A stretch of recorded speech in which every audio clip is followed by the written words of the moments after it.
ఇప్పుడే మనం చూసుకున్నట్లయితే మరొక ఊహించని ట్విస్ట్ అనమాట. ఏకంగా ప్రతి నియోజకవర్గంలో దాడులకు గురైన వారి ఇళ్లకు వెళ్ళి వారికి అండగా నిలుస్తాం అని ప్రకటించు మాజీ మంత్రి కొడాలి నాని కీలక అప్డేట్ అయితే ఇచ్చారు. టీడీపీ జనసేన నేతలు కార్యకర్తలు వైసీపీ నేతలపై ఉద్దేశపూర్వకంగా దాడులు చేస్తున్నారని ఆరోపించిన ఆయన ఇల్లు కార్లు ధ్వంసం చేసి దాడులు చేస్తున్నారని గుడివాడలో ఆయన మీడియాతో మాట్లాడుతూ వైసీపీ నేతలను క్యాడర్ను భయభ్రాంతులకు గురి చేసే విధంగా దాడులు జరుగుతున్నాయని, ఈ దాడులకు పోలీసులు దగ్గర ఉండి మరీ చేస్తున్నారని విమర్శించారు.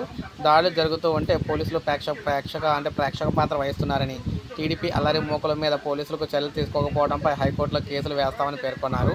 అయితే పోలీసులు చోద్యం చూస్తున్నారని పేర్ని నాని అన్నారు. టీడీపీ జనసేన మూకలు రెచ్చిపోయి అక్కడ మారణ హోమం చేస్తున్నారని మండిపడ్డారు. మాజీ మంత్రి పేర్ని నాని టీడీపీ నేతలు డీజీపీ కేసులు పెట్టవద్దని పోలీసులకు ఆదేశాలు అయితే ఇచ్చారని విమర్శించారు. యూపీ, బీహార్ మాదిరి హింస రాష్ట్రంగా టీడీపీ మారుస్తుందని, అరాచక మూకలను ఆపాల్సిన పోలీసులు బెదిరిస్తున్నారని మచిలీపట్నంలో ఆయన మీడియాతో మాట్లాడారు. కౌంటింగ్ పూర్తి అవ్వక ముందే బందర్లో దాడులకు తెగబడ్డారని ఆరోపించారన్నమాట. ఈ విధంగా మొత్తంగా వీరిపై అయితే దాడులు అయితే జరుగుతున్నాయన్నమాట. నాని ఇంటి మీద, అదేవిధంగా పేర్ని నాని, కొడాలి నాని ఇద్దరి మీద కూడా. ఇది మనకి లేటెస్ట్ అప్డేట్. ఒక లైక్ చేయండి, సబ్స్క్రైబ్ చేసుకోవద్దు, మన ఛానల్ సబ్స్క్రైబ్ చేసుకోండి.